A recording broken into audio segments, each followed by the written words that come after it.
Hi, this is Shifting Perspectives, and I'm Daniel Posney. And today's topic is about when fear comes up, when you're not only starting your spiritual path, but when you're going through some kind of transformation. Let's see. First, let me let you know that the retreat in Oahu is canceled in December. We didn't have any signups, so we canceled it. And the other thing is we've got another breathwork and sound coming up in November in Sedona, and we'll let you know when we have a date for that. Probably mid-November. So when fear comes up or when dark energies come up, I remember when I lived in Santa Barbara, I was going through, a phase that a lot of people that I see are going through.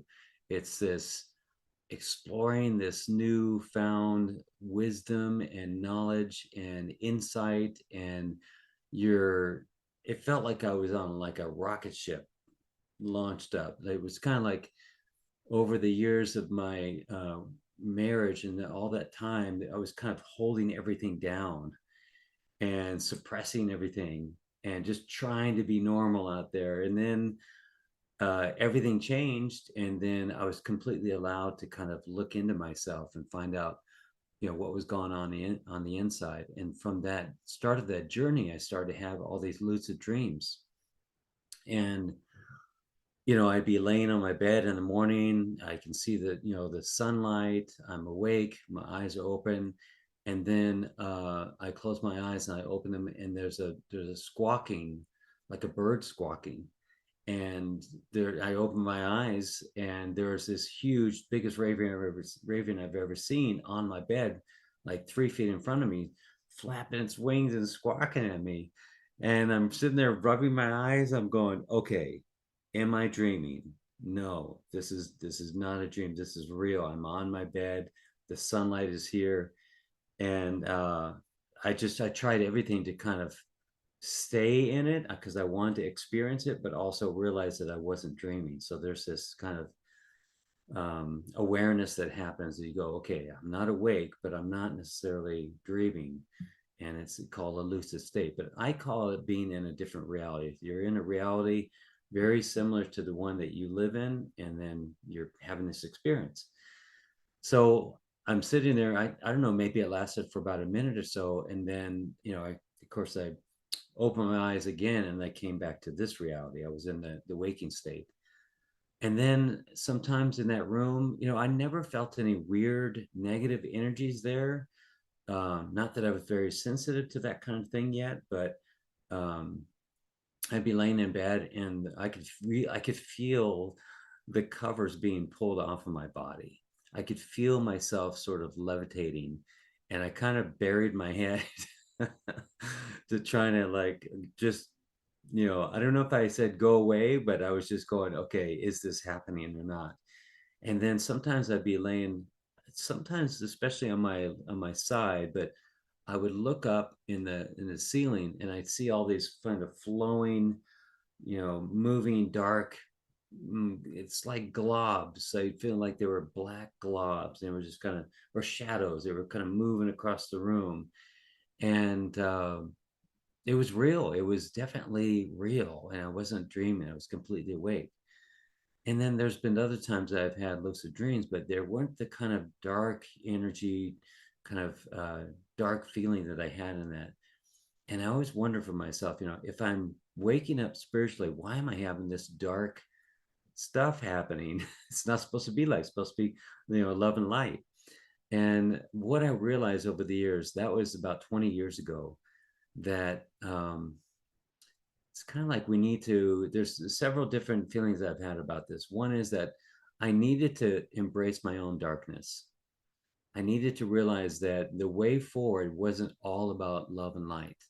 It was really about looking at my shadows, and there they were. They were, visible in the, even as the representation as the of Raven. Raven is about magic and darkness and shadow, and all kinds of things related to opening ourselves up into out of the shadow.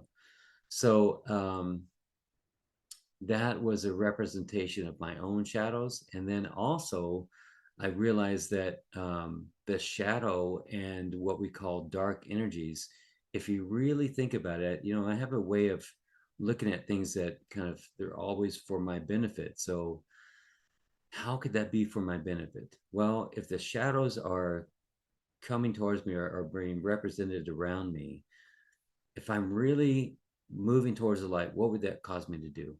Well, if I'm not moving towards the light, then I would curl up in a ball and I'd whimper and say, the darkness is overtaking me, and I'd go into that. But if I know that I'm going towards the light, then that darkness actually uh, allows me to express my light or bring up my light even more. And I really love that idea that the darkness is actually for me. And I know that there are some people that kind of worship the darkness and that kind of thing, but they never get to go into the light. But I don't worship it, but I see as it's also a part of me. So once I embrace that part of me that people want to push away, I actually get stronger from that because it helps me. The darker it is, the more I shine my light. The darker it is, the more I shine my light.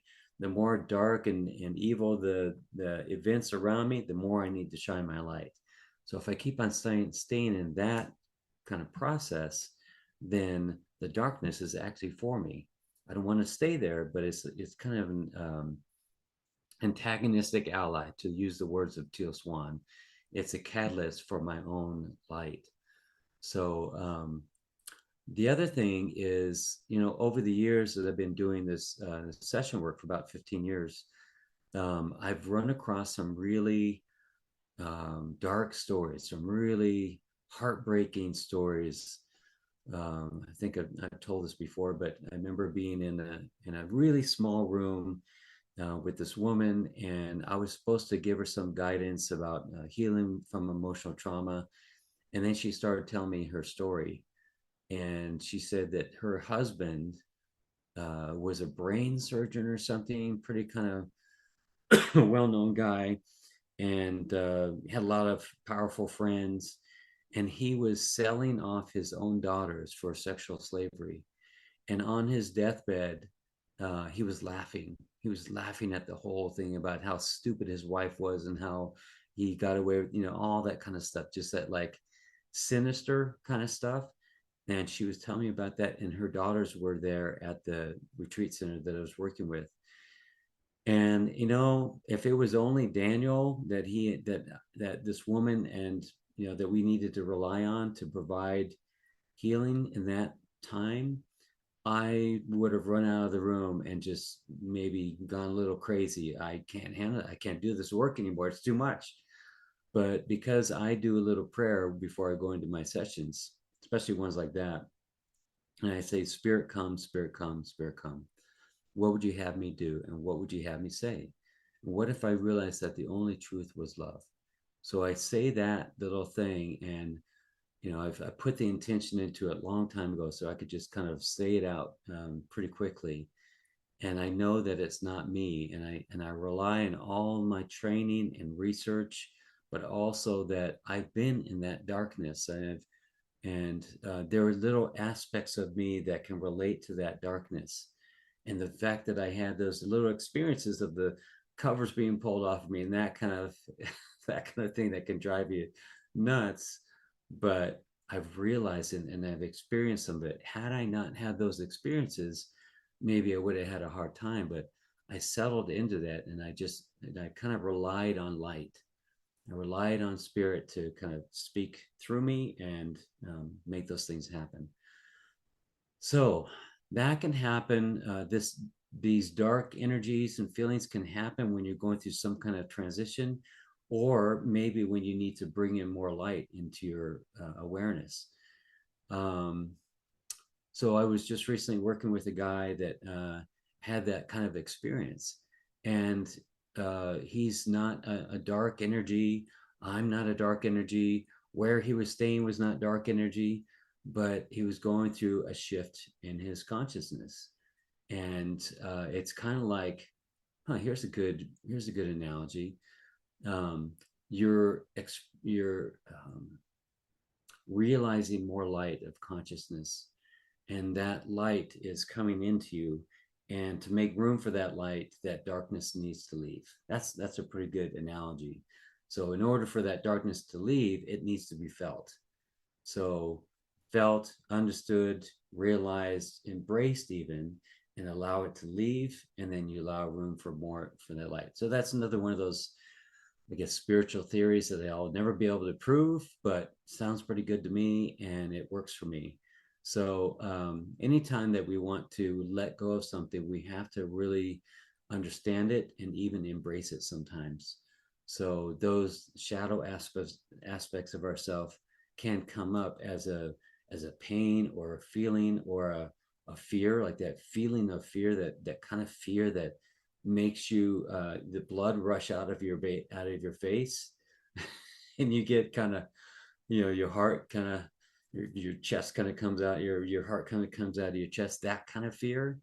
And I've had that a couple of times, and that how I've worked with that is really breathing into it.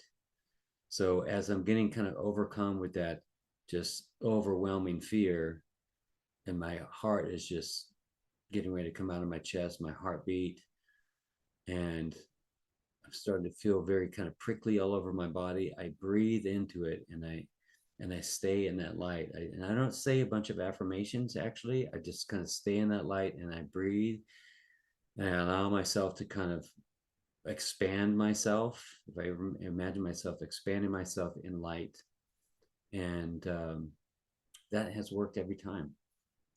So anytime that we're going through some kind of transformation, some kind of shift in our consciousness, maybe you're going through a divorce, or there's been an illness or a death in your family, or some kind of accident, that's usually an opportunity for some kind of shift. If you're working with me and we're talking about different shifts in consciousness and different realizations, you're getting different epiphanies. What you thought was true before is not true anymore. It's kind of it causes a shift in your whole being sometimes. And if there is a feeling of physical pain, or um, I guess you call it psycho spiritual feeling or emotional feeling, that you're starting to feel some real fear. Imagine that that real fear is actually coming from your mind solely, and from your egoic mind specifically. That the egoic mind is saying, hold on a second, what I've built up all over these years is being, there's a possibility that may go away, that like I might lose my whole identity of self. And if I was the egoic mind, I would do anything I could to stop that process. And sometimes that's bringing some kind of a feeling, some kind of a thought that brings in, quote, dark energy. And so, some people feel that energy and they go, I can't do this anymore. This is too much. And then the egoic mind goes, yes, I did it. But ours is to kind of realize our position in this, and realize that the mind and what it's feeling is kind of a separate aspect of ourselves. And we have this awareness of being, that even though there's this fear of nothing, actually, there's actually nothing there. There's a feeling there, and having awareness that we can actually move beyond that into light. So that's what I want to share about that. Just to be clear, you're a badass being of light, and fear can't really go into that if you realize that. If you just say affirmations and may God strike you down, and might bring in the Christ consciousness, but you don't believe it, that you don't believe that you are that light, then that fear can kind of go, I that's bullshit. I can go right through that. But if you really know that you are the light, it really has an effect on it. And I've had experiences like that before, where there's been another lucid dream experience where there's this golem kind of gargoyle creature, and it's right there, and it's on my beloved, and it's pounding away, and I move into another dimension to block that being, and I actually move my body and slam into this thing, and I go into it. Hey, listen, asshole, you can't be here right now.